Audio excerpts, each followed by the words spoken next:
Shalom, selamat pagi. Satu ayat yang perlu kita ingat ya, salah satunya adalah Mazmur 119 ayat 105.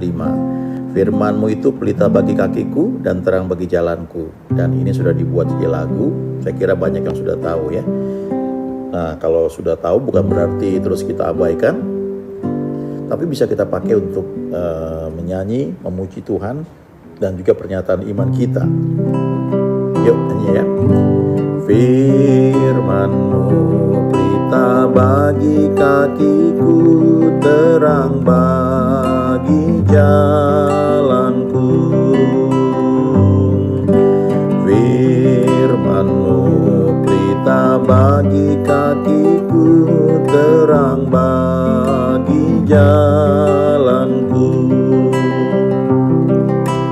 Waktu ku bimbang dan hilang jalanku, tetaplah Kau di sisiku.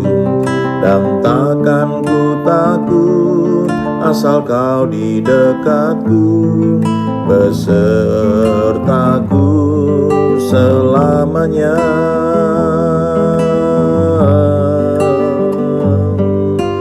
Firman-Mu pelita bagi kakiku, terang bagi jalanku. Firman-Mu pelita bagi kakiku, terang bagi jalanku.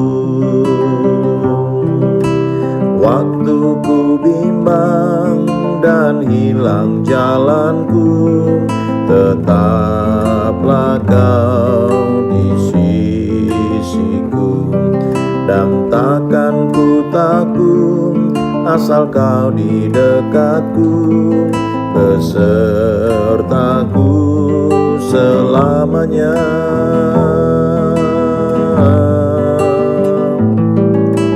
Firman-Mu pelita bagi kakiku, terang bagi jalanku.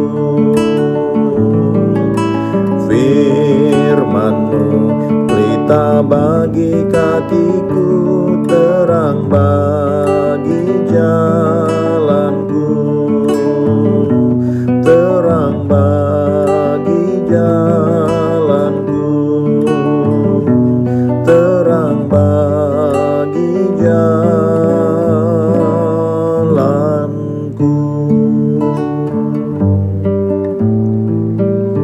Kalau kita baca Matius 4 ayat 4, Yesus berkata di situ, manusia hidup bukan dari roti saja, tapi dari setiap firman yang keluar dari mulut Allah.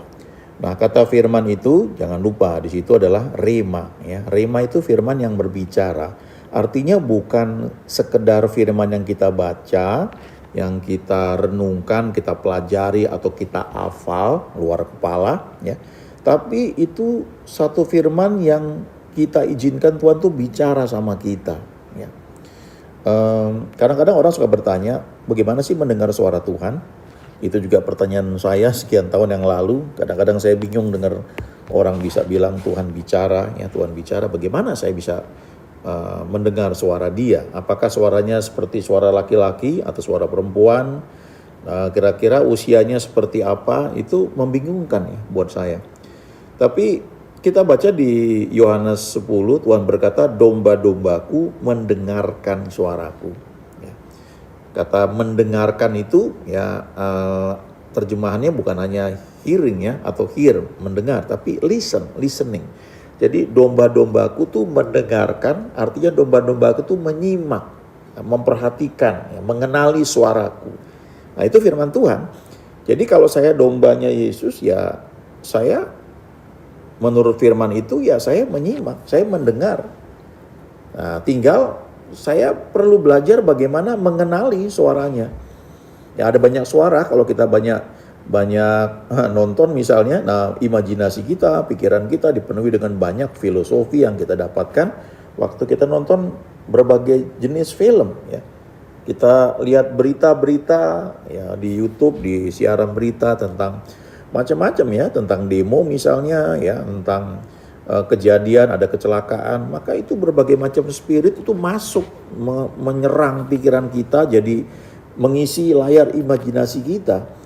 Dan itu membuat kita itu sulit untuk mengenali suara Tuhan karena begitu banyaknya gambar-gambar yang kita peroleh ketika kita melihat berita di YouTube, di televisi, atau kita nonton film.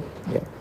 Jadi sebenarnya memang kita harus hati-hati ya dengan setiap berita yang kita baca, kita dengar, karena itu membentuk cara berpikir kita, pola pikir kita. Jadi waktu kita mau dengar suara Tuhan itu seringkali menjadi barrier. Ya. Apa yang kita dengar itu kan lambat laun menjadi cara berpikir, ya, menjadi pola pikir, dan itu sangat bahaya ya. Dulu sekian tahun yang lalu ada pernyataan dari salah seorang tokoh, saya lupa ya siapa namanya, tapi orang komunis. Ya mereka mengatakan begini, berikan 12 tahun anak-anak, ya, 12 tahun pertama anak-anak kepada kami. Ya. Berikan 12 tahun pertama anak-anak kepada kami, maka kami akan menguasai dunia. Jadi mereka mau bilang begini, kalau anak-anak dari umur 0 sampai umur 12 itu dididik oleh mereka, ya, maka anak-anak ini akan punya paham yang terbentuk menjadi cara berpikir yang mereka tanamkan, dan komunis ini bilang kami akan menguasai dunia. Ya. Jadi itu cara berpikirnya, dan kita lihat tuh di mana-mana ya. Wah, mengerikan sekali. Orang bisa diindoktrinasi tentang suatu keyakinan yang begitu kuat sehingga ketika itu sudah mengakar begitu rupa, maka sesuatu yang di luar apa yang mereka percaya itu akan ditolak ya, sekalipun itu satu kebenaran. Ya. Sekian tahun yang lalu ya terjadi di beberapa tempat ya di belahan dunia manapun. Ada kelompok orang-orang yang percaya Tuhan akan segera datang, ya mereka kemudian retreat, ya mereka nyepi, kemudian mereka bahkan jual barang-barang mereka ke gunung, ada yang pakai pakaian putih, mereka menantikan Tuhan akan datang dan mengangkat mereka.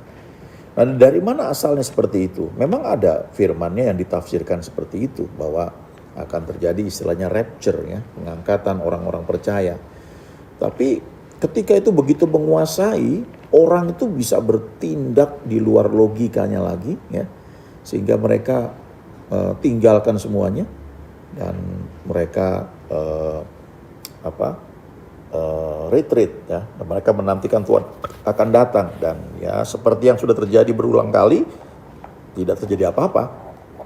Dan kasihannya mereka habis itu mungkin kecewa, ya, akar pahit sama bahkan sama firman Tuhan, ya. Tapi saya percaya mereka juga akan kembali ke jalan yang benar, ya. Nah, yang lebih parah lagi, ada juga orang-orang yang sekelompok orang yang cukup banyak, mereka punya keyakinan untuk bunuh diri secara massal, ya. Itu karena keyakinan yang mereka pegang, ya. Ada lagi diindoktrinasi begitu rupa untuk melakukan hal-hal yang sangat jahat sebenarnya. Nah, jadi itu membuat kita itu mungkin sulit untuk mendengar suara Tuhan. Ya, segala sesuatu yang kita baca, kita dengar mempengaruhi kita, termasuk logika kita. Ya. Makanya kita perlu belajar untuk senantiasa, sekalipun kita sekolah makin tinggi, ya, kita belajar supaya Tuhan terus pimpin supaya saya, ya, supaya kita tidak merasa, kalau bahasa istilah Jawa ya, keminter, ya. Keminter tuh kayak sok tahu, ya. Kita merancang segala sesuatu dengan pikiran kita, tapi ada hal-hal yang di luar kendali kita, yang itu hanya Tuhan yang bisa mengerjakannya. Nah, kembali ke Mazmur 119 ayat 105 ini, dikatakan firman-Mu itu pelita bagi kakiku. Ya, jadi kalau dikatakan pelita, ya bukan lampu sorot, itu cuma menerangi beberapa langkah di depan kita, tapi cukup buat kita untuk melangkah. Dan itu diperlukan day by day, setiap hari. Makanya dikatakan di Matius 4 ayat 4, manusia hidup bukan dari roti saja, ya, bukan hanya makanan jasmani, entah itu nasi, entah itu mie ayam, entah itu roti, atau steak dan sebagainya. Tapi kita juga perlu rema. Rema itu firman yang berbicara, ya. Bukan firman yang mengisi intelektual kita. Beberapa waktu yang lalu saya hadir di satu pertemuan ya. Dan saya diberkati dengan seorang hamba Tuhan yang mengatakan, ketika kita melayani di gereja, kita itu menyampaikan firman Tuhan. Ya. Kita ini bukan motivator, ya. Kita ini encourager, ya. Orang yang membangkitkan, menghibur, menguatkan berdasarkan firman Tuhan. Nah, itu beda-beda tipis dengan motivator ya. Motivator itu membangkitkan semangat ya. Mungkin pada saat-saat tertentu barangkali itu juga perlu, tapi kita perlu ingat selalu firman Tuhan. Ya, surat Paulus kepada Timotius dikatakan beritakan firman, bukan yang lain ya. Kita mungkin 1-2 kali bisa mengambil contoh, tapi yang kita harus sampaikan tuh firman Tuhan. Dan itu sangat berkesan buat saya kalau dikatakan kita bukan motivator, kita encourager ya, memberikan kekuatan ya. Memang kalau tidak hati-hati ya, ini tipis bedanya ya. Kalau kita dengar firman Tuhan itu kadang-kadang banyak orang suka karena sesuatu yang baru, yang mengisi pikirannya. Jadi pengetahuannya itu seperti kelaparan, ingin mendengar sesuatu yang baru. Makanya pengajaran misalnya tentang akhir zaman atau tentang awal zaman seringkali itu diminati. Kenapa? Karena itu seperti mengisi keingintahuan kita ya. Nanti akhir zaman seperti apa ya? Ya, gak ada salahnya kita belajar ya. Tapi kalau itu hanya pengetahuan toh, tidak ada aplikasi buat kita yang hidup saat ini, ya manfaatnya nggak terlalu banyak ya. Jauh lebih penting kita belajar firman Tuhan untuk sesuatu yang kita perlukan sehari-hari. Bagaimana hidup dalam tuntunan Tuhan, bagaimana berdoa supaya kita tahu apa yang kita doakan itu dalam tuntunan Tuhan dan dikabulkan.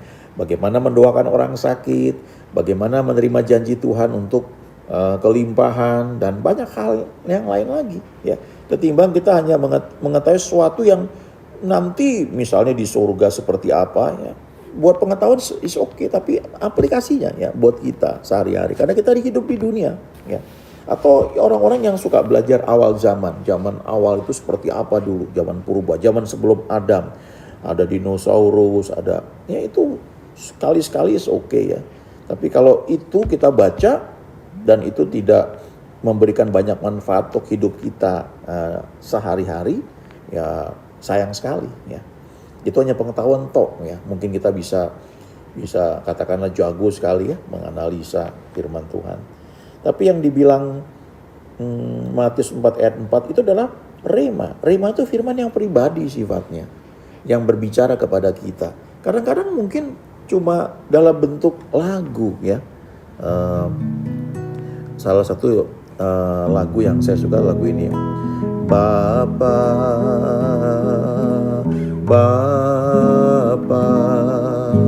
ku naikkan syukur padamu. Bapa,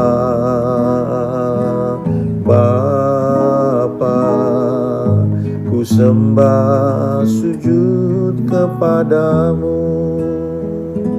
Sungguh besar dan kudus namamu Bapa, ku selalu puji namamu.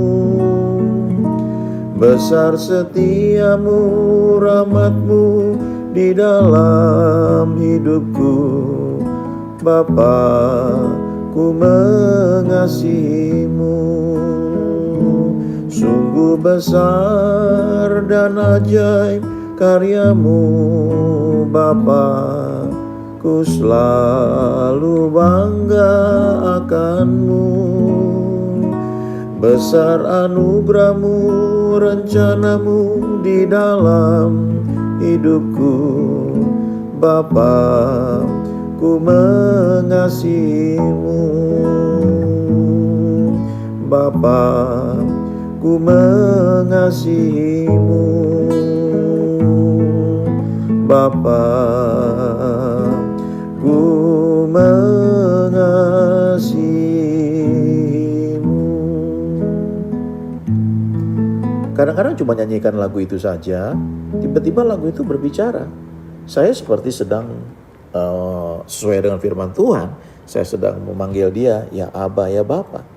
Ada ayatnya kan ya, ada di Galatia, ya ada di Roma juga yang mengatakan Roh Kudus itu mendorong kita untuk berseru kepada dia ya Aba, ya Bapa. Nah, waktu sedang menyanyikan lagu itu, menyembah Tuhan sebagai Bapa, itu kalau kita mengizinkan Roh Kudus untuk memimpin kita bisa seperti masuk ke dalam satu suasana ya penyembahan tertentu, dan kita merasakan Tuhan itu sebagai Bapa yang sangat baik ya. Ada sekian tahun lalu ada masa ya ketika saya kira setiap orang menghadapi itu ya. Bahkan hamba-hamba Tuhan yang luar biasa Tuhan pakai juga menghadapi saat-saat sepertinya dia itu, Tuhan ini kemana ya?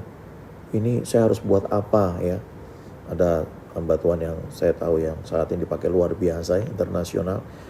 Ada dalam hidup dia tuh beberapa kali dia mengalami dia nggak tahu harus berbuat apa ya. Dia sedang mengalami, Tuhan saya nggak tahu harus berbuat apa. Dan tiba-tiba dia hadir di satu persekutuan dan ada hamba Tuhan senior yang tiba-tiba nunjuk dia, "Hey," katanya, "apa kabar?" Dan dipeluk ya, dari mimbar itu hamba Tuhan ini turun ya, langsung samperin dan peluk ya. "Ayo keep on going, keep on going." Dia cuma bilang begitu aja. Nah itu rema ya, buat hamba Tuhan ini menguatkan untuk dia terus jalan, ayo bangkit lagi ya. Jadi kadang-kadang bisa seperti itu ya. Nah saya pribadi ada ketika sedang ada momen ya, sedang Tuhan ini harus kemana, ini gimana kok begini ya gitu. Ada satu kalimat yang dia bicara di hati saya dan itu wah luar biasa. Dia cuma bilang, "Engkau hambaku." Waduh ya. Itu kayak apa ya? Kayak pedang ya yang nusuk di hati, yang tadinya beku keras terus langsung cair. Waduh. Itu rema ya. Di kesempatan lain satu ketika di satu kantor ya, saya sedang ada di satu seminar ya, seminar marketing. Yang mengajarkan itu juga seorang pendeta, tapi dia punya gelar doktor di psikologi ya, di bisnis dan juga di teologi ya. Nah, saya menerjemahkan ya. Nah, waktu sesi istirahat sedang ngobrol-ngobrol dengan santai ya, saya berdua dengan hamba Tuhan ini, itu karena dia pendeta ya. Jadi walaupun kami ngobrol tentang marketing, ya, tiba-tiba di tengah jalan lagi ngobrol-ngobrol gitu, dia bilang begini, I saw a vision for you. Saya melihat satu penglihatan buat kamu. God give you a new house ya. Tuhan berikan kamu sebuah rumah. And he said because you are faithful ya. Dan Tuhan berkata itu karena kamu setia. Nah itu tidak ada angin, tidak ada hujan.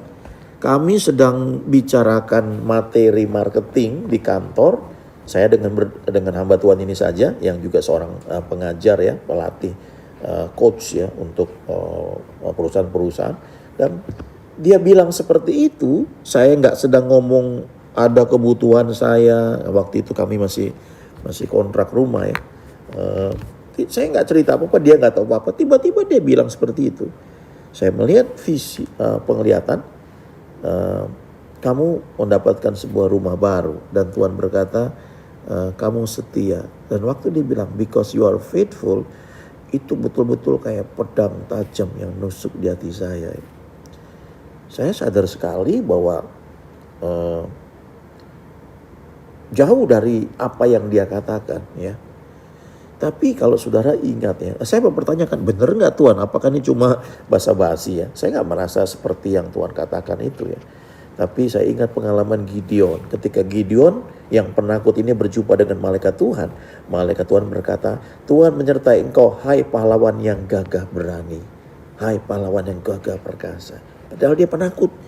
Nah sekarang pilihan Gideon mau percaya bahwa dia ini orang yang lemah. Atau mau percaya seperti yang malaikat Tuhan katakan pada dia.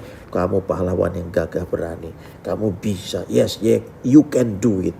Lalu saya memutuskan percaya. Yes Tuhan, thank you. I am faithful. Aku setia. Because you are within my life. Karena engkau ada dalam hidupku. Nah itu rema namanya. Ya, butuh beberapa waktu. Kemudian akhirnya terwujud. Kami akhirnya tinggal dalam rumah sendiri ya. Nah itu contoh rema. Dan kita perlu itu setiap hari. Firman-Nya pelita bagi kaki kita dan terang bagi jalan kita. Amin.